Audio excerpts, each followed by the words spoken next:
Bonjour, la Teranga.info invite M. Sané pour accueillir sa réaction suite à la sanction et l'amende qui pèse sur le Casa Sport. Monsieur Sané, est-ce que vous pouvez nous donner votre réaction suite à cette sanction?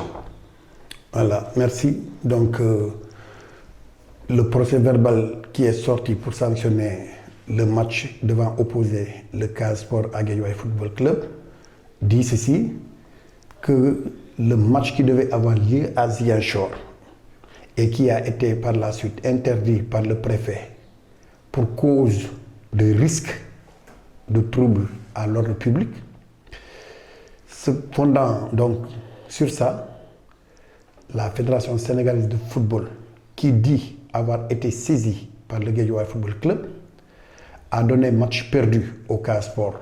Donc, soit 3 buts à 0. Donc, on a fait encaisser au Casa Sport dans le forfait 3 buts sans en marquer un. Donc, 3 points à Guédiawaye Football Club. Ça, c'est du point de vue sportif. Et maintenant, du point de vue civil, donc, il y a une sanction financière qui est tombée.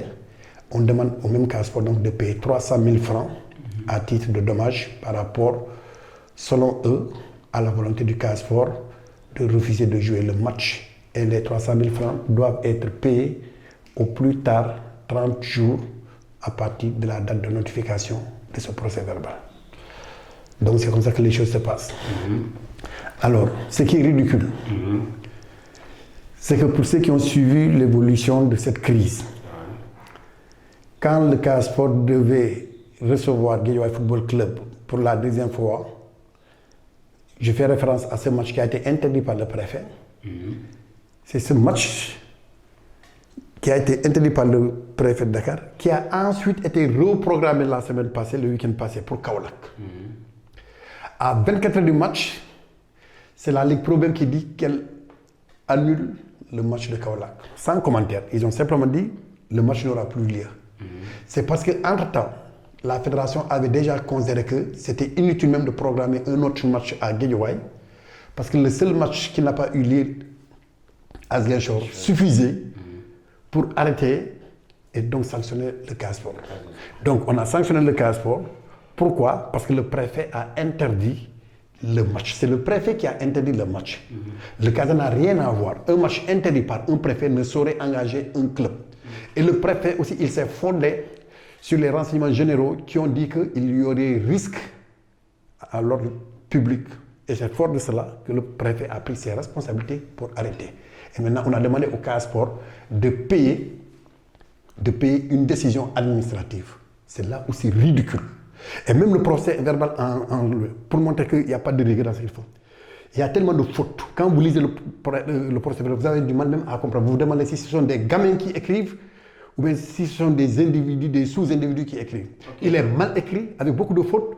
Et c'est ce manque de rigueur qui me fait dire que ça se reflète exactement sur la prise de décision. Ok, revenons à notre sujet. Est-ce que, en tant que supporter et proche des dirigeants du Casa Sport, est-ce qu'on peut savoir que va faire le Casa Sport en tant que tel? Voilà, ce que va faire le Casa Sport, c'est simple, c'est que le Casa Sport va réunir ses instances. Ce ne sera pas une personne qui va dire on va faire ça. Donc les instances du Casa Sport vont se réunir dans les heures qui suivent et toutes les décisions seront portées à la connaissance du public par rapport à la suite à donner à cette forfaiture. Et on peut aussi avoir, quel appel faites-vous aux dirigeants de la Ligue Pro suite à cette... Pour ce qui est des dirigeants de la Ligue Pro, je crois que s'ils sont imbus d'un certain nombre de valeurs qu'on appelle probité, qu'on appelle éthique, qu'on appelle sens de l'honneur, ils devaient pouvoir rendre le tablier. Dans beaucoup de pays, aujourd'hui, ces valeurs font que lorsque vous vous trompez lourdement, au point même de menacer les équilibres, vous devez plutôt prendre vos responsabilités. Parce que la bêtise est venue d'eux. C'est eux qui ont voulu cajoler, faire plaisir à Guédiawaye, en lui disant ne pars pas à Ziguinchor puisque ton avion est en panne. Quand vous programmez un match, vous le programmez 10 jours avant la date pour permettre à ceux qui doivent bouger de se choisir les moyens de faire leur déplacement. C'est comme si on organisait le baccalauréat. Vous êtes un candidat, très tôt on vous donne votre convocation, on vous donne le nom de votre centre et le nom de votre bureau. Si vous devez aller à Thiès, et si vous restez à Dakar pour compter sur le véhicule de votre papa pour quitter à 6 h du matin et entre-temps vous avez une crevaison, Ça n'engage pas ceux qui organisent le bac. Le bac va se dérouler et donc vous allez avoir 0 parce que c'est vous qui avez fait exprès. Si vous ne voulez pas être en retard, vous êtes obligé d'aller dormir à Thiès, non loin de votre centre pour être présent à l'heure. C'est la même chose en football. Quand vous convoquez une équipe, il appartient à l'équipe de se donner les moyens d'être au rendez-vous à l'heure indiquée. Par avion, à pied, par bateau, par la route, personne ne gère ça. Okay. Et donc eux ici, ils disent qu'ils ne vont pas utiliser la route, ils vont prendre l'avion. Entre-temps, l'avion est tombé en panne, ça ne lie personne. Mais c'est la Ligue qui est venue leur faire croire que ne partez pas, nous on va gérer. Donc aujourd'hui, nous sommes dans un championnat où la Ligue, après avoir pris une certaine décision, elle s'est lourdement trompée. Et au lieu de trouver un moyen pour sanctionner à l'interne ceux qui ont été les complices de Guédiawaye Football, on veut chercher un bouc émissaire qui s'appelle le Casport et qui est innocent. C'est cette injustice qui fait que, au-delà du Casport, toute l'opinion avertie et toutes les personnes imbues de valeurs de justice et d'équité se sont levées pour dénoncer cette forfaiture. Est-ce que pour terminer, est-ce que cette sanction peut avoir des conséquences pour la suite de l'équipe du Sud? Bien sûr, déjà, quand on vous dit match perdu 3-0, alors que sur le match terrain, le Casport est venu ici et a gagné Guédiawaye chez lui, 1-0.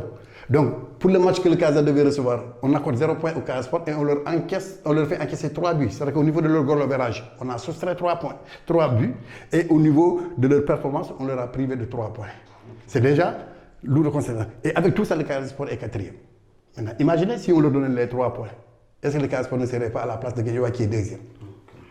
Ok, mais on vous laisse dire le mot de la fin. Bon, le mot de la fin, c'est simple. Le football, lorsqu'on a conçu le sport de façon générale, c'était au temps de la Grèce antique. Et un des plus grands théoriciens du sport s'appelle Pierre de Coubertin. Ce qu'il avait dit en sport, c'est simple. Dans la période athénienne, il avait dit que le sport devait servir de moyen pour cimenter les relations, pour rapprocher les peuples, pour consolider et développer les valeurs, parce que ce sont les jeunes qui peuvent incarner les valeurs. Le sport, ce n'est pas une affaire de personnes âgées, c'est une affaire de jeunes. Et donc, ce sont les jeunes qui vont incarner ces valeurs et qui vont les partager à travers la planète pour faire du monde aujourd'hui un monde d'amitié, un monde de rapprochement des peuples. Mais lorsque vous faites maintenant, vous, du sport, un moyen de règlement de compte, un moyen de compléter une équipe, ça devient très dangereux. Et c'est ce qui fait qu'aujourd'hui, je crois que le ministère du Sport lui-même doit récupérer le dossier avant qu'il ne soit trop tard. Quant au cas sport, je les appelle à beaucoup plus de sérénité, à garder le sens de l'honneur, mais à ne pas aussi accepter la compromission. Okay. Merci.